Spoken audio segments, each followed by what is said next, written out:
কেউ কথা রাখেনি। ৩০ বছর কাটলো, কেউ কথা রাখেনি। ছেলেবেলায় এক বোষ্টমী তার আগমনী গান হঠাৎ থামিয়ে বলেছিল, শুক্লা দ্বাদশীর দিন অন্তরাটুকু শুনিয়ে যাবে। তারপর কত চন্দ্রভোগ অমাবস্যা এসে চলে গেল, কিন্তু সেই বোষ্টমী আর এলো না। ২৫ বছর অপেক্ষায় আছি। মামার বাড়ির নাদের আলী বলেছিল, বড় হও দাদা ঠাকুর, তোমাকে আমি ৩ প্রহরের বিল দেখাতে নিয়ে যাব। সেখানে পদ্ম ফুলের মাথায় সাপ আর ভ্রমর খেলা করে। নাদের আলী, আমি আর কত বড় হব?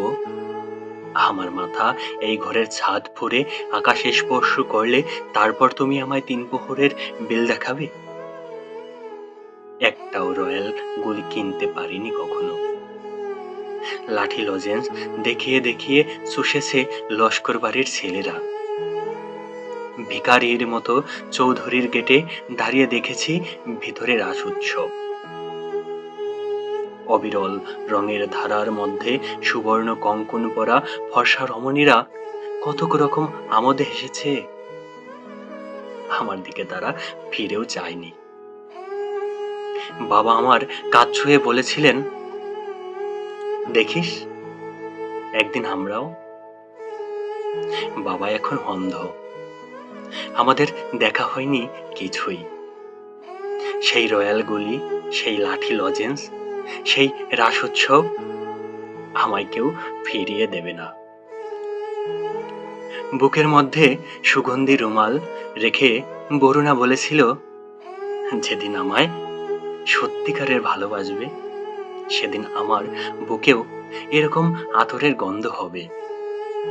ভালোবাসার জন্য আমি হাতের মুঠোয় প্রাণ নিয়েছি।